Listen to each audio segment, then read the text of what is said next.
മറിയ. എൻ്റെ പേര് കാരലിൻ ഗീത എന്നാ. ഞാനൊരു ഡോക്ടറാണ്. നാഗർകോവിലിൽ നിന്നാണ് വരുന്നത്, കന്യാകുമാരി ഡിസ്ട്രിക്ട്, തമിഴ്നാട്ടിൽ നിന്ന്. അപ്പം എനിക്ക് PG, ഞാൻ എൻ്റെ പോസ്റ്റ് ഗ്രാജുവേഷൻ MBBS കഴിഞ്ഞിട്ടുള്ള പോസ്റ്റ് ഗ്രാജുവേഷൻ മദ്രാസ് മെഡിക്കൽ കോളേജിൽ 2000 ജോയിൻ ചെയ്തു. അപ്പോൾ 2002 തൊട്ട് എനിക്ക് ഭയങ്കര നടുവിന് വേദനയായിരുന്നു. അപ്പോൾ ഞാൻ ഡോക്ടറായതുകൊണ്ട് തന്നെ അവിടെ തന്നെ എല്ലാ ട്രീറ്റ്മെൻറ്റും MRI അതൊക്കെ എടുത്ത് നോക്കിയിട്ട് ട്രാക്ഷൻ ഇടും, പെയിൻ കില്ലേഴ്സ് എടുക്കും, പിന്നെ റെസ്റ്റ് പറയും. ഒരു PG സ്റ്റുഡൻറ്റിന് ഒത്തിരി ജോലി കാണും. പിന്നെ അത് ശരിയായില്ല, ഇടയ്ക്കിടയ്ക്ക് ലീവ് എടുക്കും. എന്നിട്ട് ഗവൺമെൻറ് സർവീസുമായി 2002 തന്നെ. പിന്നെ കുറേ ബുദ്ധിമുട്ടുക്ക് ശേഷം 2010 എനിക്കൊരു പ്രൊമോഷൻ കിട്ടി. മദ്രാസിൽ ജോയിൻ ചെയ്യാൻ വേണ്ടി ട്രെയിനിൽ പോകുമ്പം ട്രെയിനിൽ വെച്ച് തന്നെ അക്യൂട്ടായിട്ട് ആ ഡിസ്ക് പ്രൊലാപ്സ് ആയിപ്പോയി, L4 L5 ലെവലിൽ വെച്ച്. ഇപ്പോൾ വേറെ വഴിയില്ലാതെ ആ job deputy director blood safety എന്നുള്ള നല്ലൊരു ജോബ് എടുക്കാൻ പറ്റാതെ ഞാൻ നാട്ടിലേക്ക് തിരികെ പോന്നു. വന്ന ഉടനെ തന്നെ റെയിൽവേ സ്റ്റേഷനിൽ തന്നെ ആംബുലൻസ് കൊണ്ടുവന്ന് കയറ്റി ഉടനെ തന്നെ സർജറിയും ചെയ്തു. ആ ഡിസ്ക് മൊത്തം എടുത്ത് മാറ്റി. അത് കഴിഞ്ഞിട്ട് 2 മാസം റെസ്റ്റിന് ശേഷം ഞാൻ പിന്നെയും ജോലിക്ക് പോകാൻ തുടങ്ങി. പിന്നെ ഇടയ്ക്കിടയ്ക്ക് നടുവേദന തന്നെയാണ്, അതുകൊണ്ട് തന്നെ അങ്ങനെ പോവുമായിരുന്നു. ഇത്രയും കാലം തള്ളിക്കുട്ടി നീക്കി ഇടയ്ക്കിടയ്ക്ക് ലീവ് എടുക്കും, ട്രാക്ഷൻ എടുക്കും. എന്നെക്കൊണ്ട് ദൂരെ യാത്രയൊന്നും ചെയ്യാൻ പറ്റില്ല. അങ്ങനെ പോയാൽ തന്നെ ട്രെയിൻ യാത്രയേ പാടുള്ളൂ. ഇങ്ങനെയൊക്കെ ആയിരുന്നു. ഞാനൊരു ഡിസ്ട്രിക്ട് ലെവൽ ഓഫീസറാണ്. അപ്പം കുറേ ഇൻസ്പെക്ഷൻ, റിന്യൂവൽ, ഗ്രാൻറ്റ്, ലൈസൻസ്, ഇങ്ങനെ കുറേ യാത്ര ചെയ്യേണ്ടി വരും. അപ്പം എനിക്ക് ഭയങ്കര ബുദ്ധിമുട്ടായിരുന്നു. പിന്നെ ഈ ഇടയ്ക്ക് വെച്ച് ഈ ഇടതുവശത്തേക്ക് കാലിന് ഒട്ടും മരവിപ്പ് തുടങ്ങി. അപ്പോൾ തന്നെ എനിക്ക് മനസ്സിലായി ഇത് പിന്നെയും പ്രശ്നമാണ്. പിന്നെ ഈ ഓഗസ്റ്റ് മാസം 9-ാം തീയതി ഞാനൊരു MRI ചെന്നെടുത്തു. എടുത്തപ്പോൾ തന്നെ അത് നോക്കിയിട്ട് പറഞ്ഞു, അടുത്ത നെക്സ്റ്റ് ലെവൽ പോയിട്ടുണ്ട്, ഉടനെ സർജറി ചെയ്യണമെന്ന് പറഞ്ഞു. ഭയങ്കര സങ്കടമായി. അപ്പോൾ ഞാൻ ഇതിനെക്കുറിച്ച് കേട്ടിട്ടുണ്ട്, ഈ കൃപാസനത്തെക്കുറിച്ച് കേട്ടിട്ടുണ്ട് യൂട്യൂബിൽ വഴി. എനിക്ക് വരാൻ ആഗ്രഹമുണ്ട്. ഒറ്റയ്ക്ക് വരാനും അവിടെ നിന്ന് ദൂരല്ലേ, വരാനും ആരുമില്ല. എൻ്റെ ഫാമിലി ആണെങ്കിൽ ഒരു മോളുണ്ട്, അത് ഡബ്ലിനിലും, എൻ്റെ ഹസ്ബൻഡ് US-ലും. അപ്പം വരാൻ പറ്റില്ല. അങ്ങനെ ഇരുന്നപ്പോൾ പെട്ടെന്ന് ഞങ്ങളുടെ ഫാമിലി ഫ്രണ്ട്സ് അങ്കമാലിയിൽ ഞങ്ങൾക്കൊരു വീടുണ്ട്. അപ്പോൾ അവർ വഴി ഇതറിഞ്ഞു. അവർ പോവാന്ന് പറഞ്ഞപ്പം ഞാൻ അവരുടെ കൂടെ ഇവിടെ വന്നു. അന്ന് തന്നെ ഉടമ്പടി എടുത്തു. അങ്ങനെ ഓണത്തിൻ്റെ പിറ്റേന്ന് സെപ്റ്റംബർ 9-ാം തീയതി ഇവിടെ നിന്ന് ഉടമ്പടി എടുത്തിട്ട് പോയി. അത് ഏതാണ്ട് എല്ലാം എൻ്റെ അന്ന് ഞാൻ പാലിക്കാൻ തുടങ്ങുമായിരുന്നു. എൻ്റെ ഡ്യൂട്ടിക്ക് ഇടയ്ക്ക് തന്നെ വെച്ച് പ്രത്യക്ഷീകരണ പ്രാർത്ഥനയും ഇതും. പിന്നെ രോഗി സന്ദർശനം, ഞാൻ തന്നെ ഡോക്ടറായതുകൊണ്ട് എന്നെക്കൊണ്ട് എൻ്റെ ചുറ്റുപാടിൽ ഒരു റെഫറൻസ് ചോദിക്കാൻ വരുന്നവർക്ക് എനിക്ക് ഡിപ്പാർട്ട്മെൻറ്റിൽ അല്ലാതെ വേറെ പേഷ്യൻസ് വരുമ്പം അവർക്ക് എന്നെ കൊണ്ട് കൂടുതൽ അഡ്വൈസും എവിടെയാണ് റെഫർ ചെയ്യുന്നതെന്നും അതുമാതിരിയെല്ലാം ചെയ്യുന്നുണ്ടായിരുന്നു. അങ്ങനെ വെച്ച് ഇവിടെ നിന്ന് പോയ പിന്നെ ഞാൻ നല്ലോണം എന്ന് പ്രാർത്ഥിച്ച് ഇവിടുത്തെ ഉടമ്പടി തൈലം, വേറെ ഒരു ട്രീറ്റ്മെൻറ്റുണ്ട്, ടാബ്ലറ്റോ അതൊന്നും എടുത്തിരുന്നില്ല. സർജറിക്ക് ഞാൻ പോയില്ല. ഉടമ്പടി തൈലം മാത്രം എന്നും രാത്രി വിശ്വാസ പ്രമാണം ചൊല്ലി ഞാനത് പുരട്ടിയിട്ട് കിടക്കുമായിരുന്നു. ഞാനിവിടെ ഉടമ്പടി എടുക്കാൻ വന്നത് ചിലരൊക്കെ കണ്ടിട്ടുണ്ടാവും. ആ ബെൽറ്റ് ഇട്ടിട്ട് ഞാൻ നടക്കാൻ വയ്യാതെ കാല് ഇഴഞ്ഞ് വന്നതുപോലെയാണ് വന്നത്.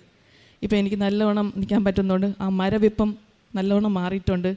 ഇന്നലെ ഇതിന് വേണ്ടിയിട്ട് ഞാൻ ഇത് സാക്ഷ്യം പറയണം. ഞാൻ അന്ന് ഇവിടെ വെച്ച് പറഞ്ഞിട്ട് പോയതാണ്. മാതാവേ, ഞാൻ ഇവിടെ ഈ അൽത്താരയിൽ വന്ന് എല്ലാവരെയും പോലെ ഞാനും സാക്ഷ്യം പറയുന്നു. നല്ല ആശ്വാസമുണ്ട്. എനിക്ക് പൂർണ്ണമായും മാറി എന്നാണ് ഞാൻ വിശ്വസിക്കുന്നത്. സർജറി കൂടാണ്ട് ഇതിങ്ങനെ ഒരു മിറാക്കുലസ് ആയിട്ട് ഈ ഹീലിംഗ് മാതാവ് വഴി, ഈശോപ്പ വഴി എനിക്ക് കിട്ടിയതിന് 1000 അമ്മയ്ക്ക് നന്ദി പറയുന്നു. ഈശോയ്ക്ക് സ്തുതി, മാതാവിന് നന്ദി. അതുപോലെ ഈ പ്രശ്നം കാരണം എനിക്ക് എൻ്റെ ജോലി നല്ലപോലെ ചെയ്യാനും നേരത്തെ പോലെ എല്ലാം ചെയ്യാനും പറ്റാതെ വന്നപ്പം ഞാൻ വോളണ്ടറി റിട്ടയർ ആകാനായിട്ട് ഡിസൈഡ് ചെയ്തു. എനിക്കിനി 3 കൊല്ലം കൂടെ ഉണ്ട്. തമിഴ്നാട്ടിൽ 60 വയസ്സിലാണ് റിട്ടയർമെൻറ്റ്. I M 57 now. അപ്പോൾ 60 ഇയേഴ്സ് വരേക്കും എനിക്ക് ജോലി ചെയ്യാം. നല്ല ശമ്പളം. ഞാൻ HOD, ട്രാൻസ്ഫ്യൂഷൻ മെഡിസിൻ ഡിപ്പാർട്ട്മെൻറ്റിൽ HOD. അപ്പം ഞാൻ 7-ാം മാസം, അതായത് ഫെബ്രുവരി ലാസ്റ്റിൽ തന്നെ ഞാൻ അപ്ലൈ ചെയ്തു ഗവൺമെൻറ്റിന്. എന്നെക്കൊണ്ട് പറ്റുന്നില്ല, അതുകൊണ്ട് എനിക്ക് വോളണ്ടറി റിട്ടയർമെൻറ്റ് ഞാൻ തരണമെന്ന്. 3 മാസം കഴിഞ്ഞ് അവർ തിരികെ തന്നു. അത് റിഫ്യൂസ് ചെയ്തിട്ട്, എന്താണ് റെയർ സ്പെഷ്യാലിറ്റിയാണ് നിങ്ങളുടേത്, അതുകൊണ്ട് വിട്ടയക്കാൻ പറ്റില്ല എന്ന് തന്നു. ഭയങ്കര സങ്കടത്തോടാണ് ഇവിടെ വന്നത്. ഒരു അപ്പീൽ കൊടുത്തിട്ട്, ഗവൺമെൻറ്റിന് ഒരു അപ്പീൽ കൊടുത്തിട്ടാണ് നേരെ ഞാൻ ഇങ്ങോട്ട് പോകുന്നത്. ആ 3 മാസത്തിനിടയ്ക്ക് മിറാക്കുലസ് ഞാൻ ഒരു JD, ഒരു ലേഡിയാണ്, ഹിന്ദു ലേഡിയാണ്. IAS കൺഫേർഡ് IAS ഉള്ളവർ. ഞാൻ മാതാവിനെ അവരുടെ രൂപത്തിലാണ് ഞാൻ കാണുന്നത്. അവരുടെ ഇതിൻ്റെ പുറകെ 5 പൈസ ഞാൻ ആർക്കും ചിലവഴിച്ചില്ല. നിങ്ങൾക്കറിയാം, ഗവൺമെൻറ്റിൽ കാര്യങ്ങൾ നടത്തണമെങ്കിൽ കോഴ കൊടുക്കുന്ന കാര്യമില്ല. ഒന്നും ചെയ്യാതെ തന്നെ എനിക്ക് ഇന്നലെ രാത്രി 8 മണിക്ക് ഞാൻ റിലീവായി. വോളണ്ടറി റിട്ടയർമെൻറ്റ് കിട്ടി. എനിക്ക് വേറെ ഒന്നുമില്ല, 3 പ്രാവശ്യം എനിക്ക് കൊറോണ പോസിറ്റീവായി. ഞാൻ ജോലി ചെയ്യുന്ന ഹോസ്പിറ്റൽ, മെഡിക്കൽ കോളേജ് ഹോസ്പിറ്റൽ ആയതുകൊണ്ട് അത് കൊറോണ കെയർ സെൻ്ററായിരുന്നു. എല്ലാ വേവിലും എനിക്ക് പോസിറ്റീവാകും. അങ്ങനെ റിലീവായി. ഇനി എനിക്ക് ഒറ്റയ്ക്ക് ഇവിടെ കഴിഞ്ഞ് എനിക്ക് ബുദ്ധിമുട്ടി ഞാൻ ഇരിക്കുക. എത്രയും വേഗം ഞാൻ എൻ്റെ പിള്ളേരോടും ഫാമിലിയോട് ചെയ്യാൻ അതിനും മാതാവ് അനുഗ്രഹിക്കുന്ന ഞാൻ പ്രതീക്ഷിക്കുന്നു. ഇതിലേറെ മൂന്നാമതൊരു സാക്ഷ്യം വെച്ചത് എൻ്റെ മോൾക്ക് വേണ്ടിയാണ്. അവൾ ഇവിടെ എൻജിനീയറിംഗ് തമിഴ്നാട്ടിൽ കഴിഞ്ഞിട്ട് അയർലൻഡിൽ ഡബ്ലിനിൽ MS എൻജിനീയറിംഗ് കഴിഞ്ഞിട്ടിപ്പോൾ 1.5 കൊല്ലമായിട്ട് ഒരു ജോലിക്ക് വേണ്ടി ട്രൈ ചെയ്യുമായിരുന്നു. പാർട്ട് ടൈം ജോലി കിട്ടി. പക്ഷേ ഈ ക്വാളിഫിക്കേഷന് ഒത്തതായിട്ടുള്ള ഒരു ജോലി കിട്ടാൻ അവൾ പറയുമായിരുന്നു, അമ്മ ഇന്ത്യൻ പാസ്പോർട്ടിന് വിലയില്ല ഇവിടെ, ഒന്നെങ്കിൽ ഐറിഷ് സിറ്റിസൺഷിപ്പ് വേണം, അല്ലെങ്കിൽ യൂറോപ്യൻ യൂണിയൻ സിറ്റിസൺഷിപ്പ് വേണം. അതായത് ഇന്ത്യൻ പാസ്പോർട്ട് ഇട്ട് ഐ എം അറ്റൻഡിങ് ഇൻ്റർവ്യൂസ്, എനിക്ക് ഓഫർ ലെറ്റർ കോൾ ലെറ്റർ വരുന്നില്ല. ഭയങ്കര സങ്കടമായിരുന്നു എനിക്ക്. അവൾക്ക് വേണ്ടിയിട്ട് ഞാൻ നിയോഗം വെച്ച് പ്രാർത്ഥിക്കുമായിരുന്നു.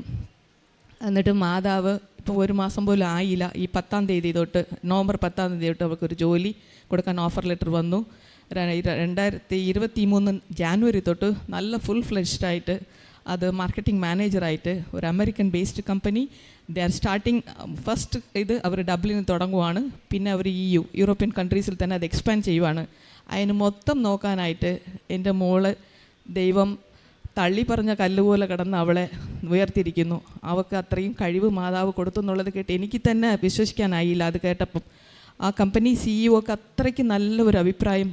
ഇപ്പം തന്നെ അവളുടെ പ്രൊഫൈലും അവളെ ഇൻ്റർവ്യൂ ചെയ്തപ്പോൾ തന്നെ അവൾ സാധാരണ എന്നെപ്പോലെ ഇങ്ങനെ സംസാരിക്കുന്ന കുട്ടിയല്ല, വെരി പൊളൈറ്റ്, വെരി ഹമ്പിൾ കുട്ടിയായിരുന്നു. അവൾ എങ്ങനെ ഇത്രയ്ക്ക് ഇമ്പ്രസ് ചെയ്തു എന്നുള്ളത് സത്യമായിട്ടും എനിക്കത് മിറാക്കുലസ് ആയിട്ട് ഒരു അത്ഭുതമായിട്ട് തന്നെയാണ് തോന്നുന്നത്. മാതാവിന് 1000 കോടി നന്ദി. എന്നിട്ട് ഞാൻ ഒരു 6 നിയോഗം വെച്ചതിൽ 3 നിയോഗം ഒരു 1.5 മാസത്തിനകം എനിക്ക് സാധിച്ചു തന്ന മാതാവിന്. അതിൽ എൻ്റെ വീസയ്ക്ക് പകുതി പ്രോസസ്സ് റെഡിയായി. ബാക്കിയുള്ളതും മാതാവ് എത്രയും പെട്ടെന്ന് തരും എന്നുള്ളതിൽ നിങ്ങളെല്ലാവരോടും ഞാൻ സാക്ഷ്യം പറഞ്ഞ്, അതായത് നിങ്ങൾ ഒത്തിരി വിശ്വാസത്തോടെ ഇവിടെ വരുവാണെങ്കിൽ വെറുതെ നിങ്ങൾ പോകത്തില്ല. അത് ഞാൻ ഒരു എക്സാമ്പിളാണ്. ഒന്നും കൂടെ ഈശോപ്പയ്ക്കും മാതാവിനും എൻ്റെ 1000 നന്ദി പറഞ്ഞ് ഞാൻ എൻ്റെ സാക്ഷ്യം പങ്കുവയ്ക്കുകയാണ്. നന്ദി മാതാവിനും നന്ദി, ഈശോപ്പയ്ക്കും നന്ദി. പരിശുദ്ധമ്മയ്ക്കും ദൈവപിതാവിനും 1000 നന്ദി പറയാം. Doctor S. Caroline Geetha Nagercoil നിന്നാണ് വരുന്നത്. കന്യാകുമാരിയിൽ നിന്ന് സാക്ഷ്യം പറയാൻ വേണ്ടി മാത്രം വന്നതാണ്. 1.5 മാസമേ ആയിട്ടുള്ളൂ ഉടമ്പടി എടുത്തിട്ട്. ഉടമ്പടി എടുക്കാൻ വന്നൊരു പ്രധാന കാര്യം എന്ന് പറയുന്നത് ഈ 2002 തുടങ്ങിയ നടുവേദനയാണ്. അത് ഡിസ്ക് കംപ്ലീറ്റ് കൊളാപ്സായി പോയ ഒരാളാണ്. എന്നിട്ട് അതിനുശേഷം പിന്നെ ഒന്ന് നടക്കുവാനോ ഒന്നും ചെയ്യാൻ പറ്റാത്ത രീതിയിൽ വർഷങ്ങളായിട്ട്, ഇപ്പോൾ 20 വർഷത്തോളമായിട്ടുള്ള ഈ ബുദ്ധിമുട്ടും പേര് നടക്കുന്ന ഒരു അമ്മയാണ് ഇവിടെ നിൽക്കുന്നത്. അപ്പോൾ അമ്മ പറയുന്നത്, ഞാനിവിടെ വന്നു ഉടമ്പടി ചെയ്തു. ഉടമ്പടി ചെയ്ത് ഈ 1.5 മാസം ഉടമ്പടി തൈലം വിശ്വാസ പ്രമാണം ചൊല്ലി എൻ്റെ വേദനയുള്ള ഭാഗത്ത് പരിശുദ്ധ അമ്മയുടെ മധ്യസ്ഥതയിൽ കർത്താവിനോട് കൂടെ ചേർന്ന് അത് നിർവഹിച്ചപ്പോൾ ഇപ്പോൾ എനിക്ക് പറയണേ, ഞാനിവിടെ വന്നത് ബെൽറ്റിട്ട് എഴഞ്ഞു എന്നുള്ള കണക്കാണ് വന്നത്. പക്ഷേ ഇപ്പോൾ എനിക്കിവിടെ നടന്നു വന്ന് ഇവിടെ നേരെ നിന്ന് സാക്ഷ്യം പറയാൻ പറ്റുന്നുണ്ടെങ്കിൽ അത് ഏറ്റവും വലിയ സാക്ഷ്യമാണ്. അതുകൊണ്ടാണ് പറഞ്ഞത്, ഞാൻ ഇവിടെ നിൽക്കുമ്പോൾ ഇവിടെ വന്ന് നിങ്ങൾ ആത്മാർത്ഥമായിട്ട് ചോദിച്ചാൽ നിങ്ങൾക്ക് കിട്ടാതെ പോകില്ല, അതിനുള്ള സാക്ഷിയാണ് ഞാനെന്നാണ് ഡോക്ടർ S. കാരലിൻ ഗീത നമ്മളോട് പറഞ്ഞത്. നമുക്കറിയാം, യോഹന്നാൻ്റെ സുവിശേഷം 5-ാം അധ്യായത്തിൽ അതിൻ്റെ 38-ാം അധ്യായത്തിൽ 5-ാം അധ്യായത്തിൽ പറയുന്നുണ്ട്, 38 വർഷമായിട്ട് ഒരു കിടപ്പ് രോഗിയോട് കർത്താവ് ചോദിക്കുന്നുണ്ട്. കർത്താവ് ചെന്നിട്ടാണ് ചോദിക്കുന്നത്, നീ സുഖപ്പെടുവാനായിട്ട് ആഗ്രഹിക്കുന്നു? അവൻ പറയും, ഞാൻ ആഗ്രഹിക്കുന്നു. അപ്പോൾ തന്നെ പറയും, നീ കിടക്ക എടുത്തുകൊണ്ട് നടക്കുക. എത്ര വർഷമാണെന്നുള്ളതല്ല, ഒന്ന് പരിശുദ്ധ അമ്മയ്ക്ക് സമയത്തിൻ്റെ മേൽ അധികാരമുണ്ട്. അവൻ പറയുന്നത് പോലെ ചെയ്യുക. യോഹന്നാൻ്റെ 2:5 അതിൻ പ്രകാരം ഈശോ പറയുന്നത് പോലെ ചെയ്താൽ സമയമാകാത്ത കാര്യത്തെ സമയമാക്കാൻ പരിശുദ്ധ അമ്മയ്ക്ക് പറ്റും. അതാണ് 20 വർഷമായിട്ട് സമയമായിട്ടുണ്ടായിരുന്നില്ല.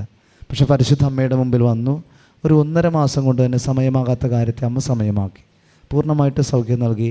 അമ്മയുടെ ഏറ്റവും വലിയൊരു സാക്ഷിയായിട്ട് കൊണ്ട് നിർത്തിയിരിക്കുകയാണ്. പിന്നെ ഒരു 3 വർഷത്തോളമായിട്ട് ഒരു വോളണ്ടറി റിട്ടയർമെൻറ്റ് വേണ്ടി അപേക്ഷിച്ചിട്ട് ഗവൺമെൻറ് തലത്തിലൊന്നും നടക്കണില്ല. പക്ഷെ അത് ഉടമ്പടിയിൽ നിയോഗം വെച്ചു. ഉടമ്പടിയിലെ പ്രമേയങ്ങളൊക്കെ കൃത്യമായിട്ട് പാലിച്ച് വിശ്വാസത്തോടുകൂടി പ്രാർത്ഥിച്ചു നിന്നപ്പോഴാണ് ഈ അമ്മയ്ക്ക് പൂർണ്ണതയോടുകൂടെ അതും കഴിഞ്ഞ ദിവസം അതും റെഡിയായി കിട്ടി.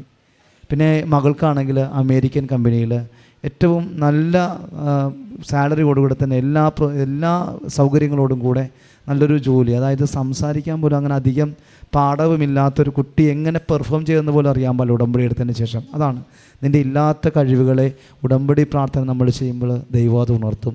നമ്മളിൽ ഉറങ്ങിക്കിടക്കുന്ന അല്ലെങ്കിൽ നമ്മൾ ഇതുവരെ നിശ്ചലമായി കിടന്ന ആത്മാവിനെ ദൈവകൃപ പരിശുദ്ധമ്മയിൽ നിറഞ്ഞ കൃപ നിറച്ച് നമുക്ക് ആത്മാവിനെ നിറച്ച് നമ്മുടെ കാര്യങ്ങളെ നടത്തിത്തരും. പരിശുദ്ധമ്മയിലൂടെ ഈ സഹോദരിക്കും ഉടമ്പടി പ്രാർത്ഥനയിലൂടെ ഇവരുടെ കുടുംബത്തിന് ലഭിച്ച എല്ലാ അനുഗ്രഹങ്ങൾക്കും പരിശുദ്ധമ്മയിലൂടെ കരങ്ങളടിച്ചുകൊണ്ട് ദൈവത്തെ നമുക്ക് മഹത്വപ്പെടുത്താം.